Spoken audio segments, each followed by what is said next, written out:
So you got banned recently on Facebook. That was wild. I know you were pretty outspoken about all this stuff. I love your boldness, actually. I definitely applaud it. It's rare in Hollywood.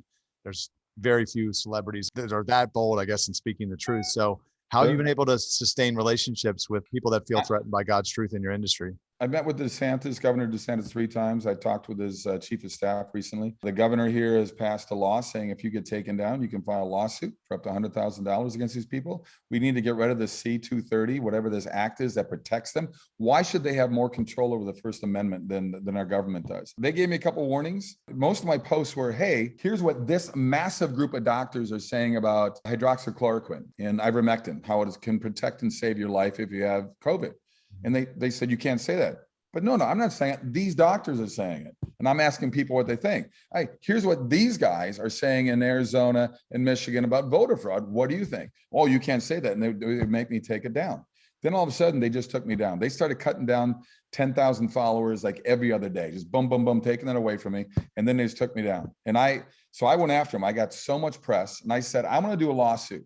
Hercules versus Zuckerberg. Let's see what that wimp, if he has the balls to go up against me. I'm not talking physically, because obviously he wouldn't stand a chance. I want to meet these people face to face that are telling me the things that I say are bad. Meanwhile, when I post anything on Facebook and Twitter, I get dozens of people saying, I hope you die.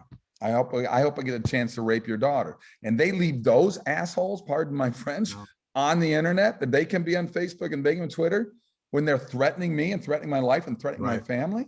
That's okay for them to do that? Look at the weird double standard that these guys have. They love violence. They love to hate. They hate looking at themselves in the mirrors. These people are punks. These people are vile. These people are evil. And these people are wicked. And they're afraid to face people like me and you face to face. And I'm not looking for a fight. I'm looking for a real face-to-face conversation about what is right and what is wrong, because the world they live in is a lot different than the world than I live in. Well, here's the great equalizer, because I often think about it, because it's crazy. Like, the world lost its damn mind, it seems like, in the last year. I mean, it went quick. It got weird quick. Well, people are unhappy. Right. They're using this as an excuse to just play out their anger. I think we're probably living in close to the last days. You know, I know there's a lot of Bible prophecies that have been fulfilled over the last 70 years, you know, Israel regaining their land, and you see what's going on over there now and just how weird everything's getting. And I'm like, the beauty of it is this, is those people have to come to Jesus and they get raptured, right? Or they have to live through the second half of the tribulation, which is really going to suck for them. So it's like, either way, I got a big smile on my face, because if you come over to my side, that's awesome. Like, yes, we welcome you. I want you to become a Christian. But if you don't, well, sucks for you, because God's going to pour out his judgments on the earth on the last 3.5 years, and you're going to have to live through that. And you're literally going to be chewing your tongue out of your mouth because you're in so much torture, and you won't be able to die, because at that point you've taken the mark of the beast, and you know that you're going to have to stand before God, and you're probably going to get sent to hell. So you're just going to have to sit there and take it for 3.5 years, knowing that it's coming anyway. Like, that to me would be the worst possible outcome for anyone. In the end, we win. They either come to our side or they get punished. Well, that's what Left Behind's about. That's what the next script is about. I mean, it's pretty graphic, the next script, the next go around. It's weird, you know, I mean, I got atheist friends, and we'll go golf together, have a beer afterwards. And, you know, sometimes we talk about it and bring it up, and I'll sit there and look at them and go, I look at it this way. If I'm wrong, I've lost absolutely nothing. If I'm right, see you later, dude. Because, you know, here's the thing. I can't explain why God is. We'll learn one day. We'll understand it one day. Well, all I know is you cannot get something from nothing. I pointed a building and go, did that building just appear? Was there nothing there? Well, no, somebody made it. Exactly.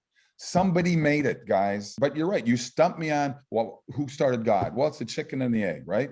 Something had to start this, and it wasn't you and it wasn't me, and it was something far more powerful and far more intelligent than any of us are. You see a lot of atheists, very famous atheists, that have started questioning intelligent design, and just be questioning, well, because math is pretty much involved in everything. I know we're trying to change 2 + 2 = 4 now. Welcome to another Bill Gates thing, right, with Common Core math. But it's very fascinating to me to see what's going on. I've got a wonderful documentary out right now. It's #1 for 5 months on Amazon, called Before the Wrath. I narrated it. Brent Miller's company put it together. It is awesome. And it's a look at the book of Revelation, highly educational. And you don't need to be a Christian to watch it, but I think anybody should watch it because it's incredibly informative and interesting. And as I said, educational. So please take a look at it. The other documentary I would give a quick plug for, just came out a couple months ago, is called Against the Tide.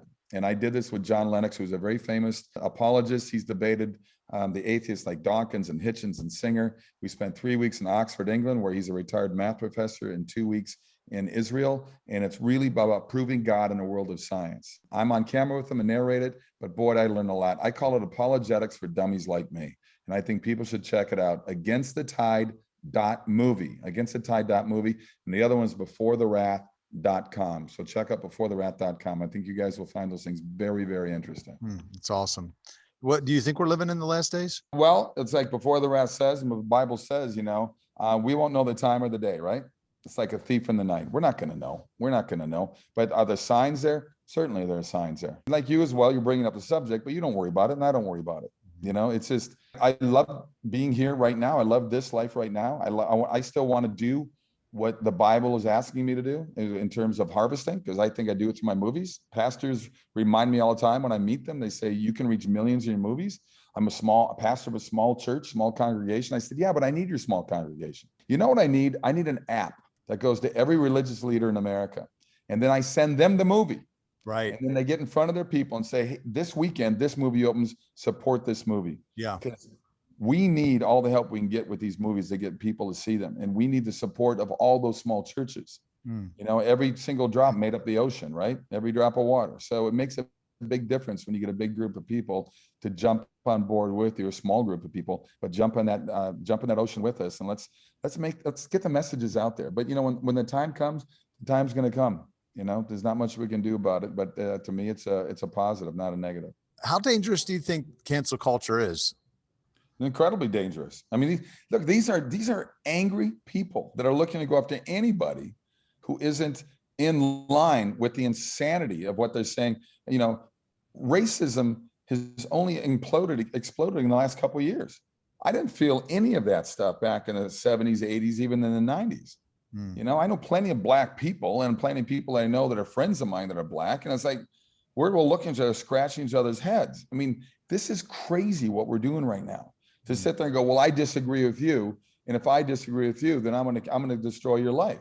I mean, I'm losing jobs already at making appearances at autograph shows or speaking events because somebody comes out and says, well, he said this. We're giving the most power to the smallest percentage of people in this country right now. Right. You can say anything about anybody now.